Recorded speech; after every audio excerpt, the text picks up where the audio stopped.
Salut à tous, j'espère que vous allez bien.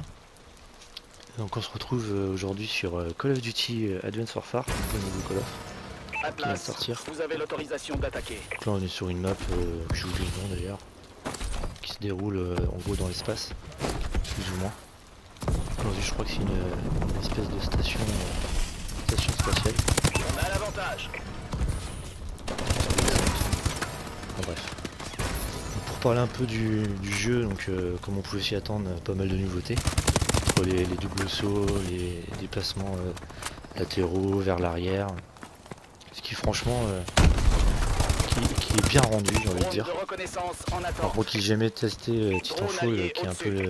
le même principe de double saut, honnêtement je peux pas trop comparer. Et là le double saut, les déplacements latéraux sont vraiment bien rendus. Ça donne vraiment un gameplay vraiment dynamique, j'ai envie de dire. Ce qui manquait cruellement à Ghost, parce que Ghost, faut l'avouer, ça donnait pas spécialement envie de jouer, de courir quoi, parce que c'est vraiment ce niveau-là. Et là vraiment c'est dynamique, j'ai vraiment l'impression de retourner sur les anciens Call of, les MW3.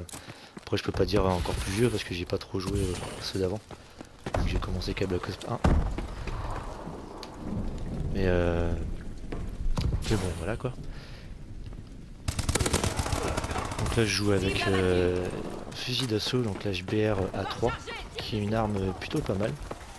Je suis bien de près que de loin. Donc là j'ai mis le recul avec le silencieux. Et je joue sans série de points, donc sans killstreak entre guillemets, à part le drone. Que c'est vraiment la seule chose que je voulais prendre. Vu qu'il l'avait viré sur Ghost, j'avais beaucoup regretté ça d'ailleurs.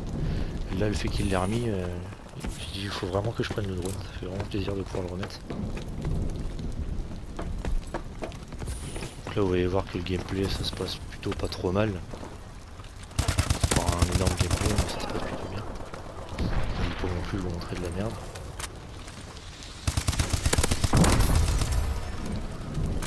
Quand on regarde le jeu un petit peu, on a vraiment l'impression que de voir Drone de reconnaissance légèrement paré au déploiement. beaucoup même Black Ops 2. Beaucoup de similitudes entre les deux. L'aspect futuriste, même je sais pas l'environnement, j'ai l'impression vraiment de voir Black Ops 2. Drone en attente. XS1 Vulcan allié en approche. Et, Drone allié au-dessus. Et puis voilà. Donc là j'ai piqué le colis d'un coéquipier qui s'est fait tuer. Donc c'est un drone, alors le nom exact je me souviens plus. En gros il tire des grenades, entre guillemets des petites grenades pour que tout le monde, enfin que les ennemis soient détectables vous voyez, à travers les surfaces. Donc voilà. Par contre le souci c'est qu'en attendant moi je peux plus tuer personne, donc je l'ai pris parce que vraiment pour lutter que un ennemi prenne le drone.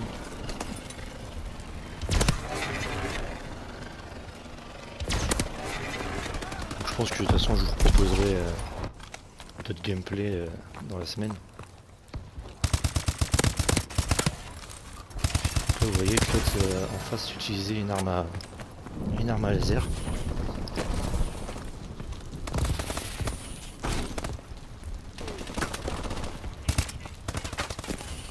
Qui est honnêtement l'arme à laser est pas Drone beaucoup allié utilisée. au-dessus.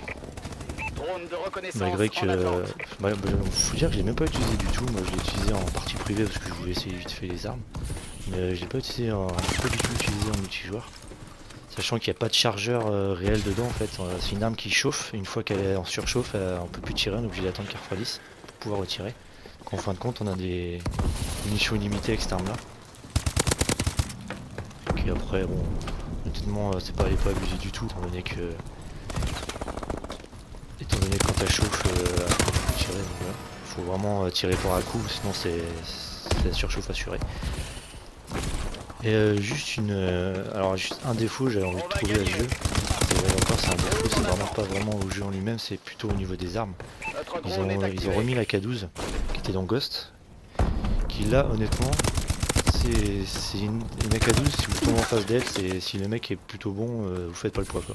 En gros c'est une arme, elle est, je vais pas dire qu'elle est cheatée mais pas loin. Parce qu'elle est hyper précise, j'ai jamais vu une arme aussi précise que ça. Honnêtement de loin vous pouvez dégommer n'importe qui, n'importe où. Ce que je trouve assez abusé, j'ai envie de dire.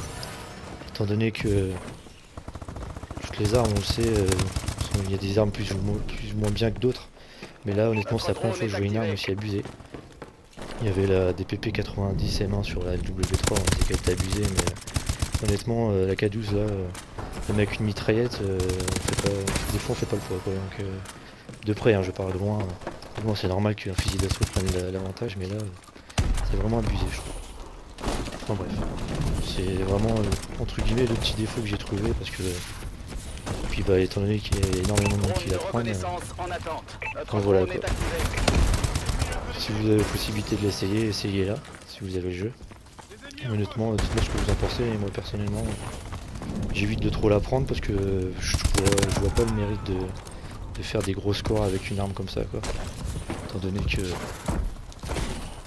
qu'elle est vraiment, vraiment trop précise, trop puissante. Trop puissante à mon goût, ça m'étonnerait même pas qu'il fasse une mise à jour pour corriger ça entre guillemets, si on peut dire ça corriger.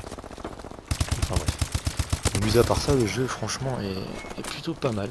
Je m'attendais un peu à ça, j'ai envie de dire. Donc voilà. Je vous dis à la prochaine et puis j'espère que ce gameplay vous aura plu. Allez, salut tout le monde.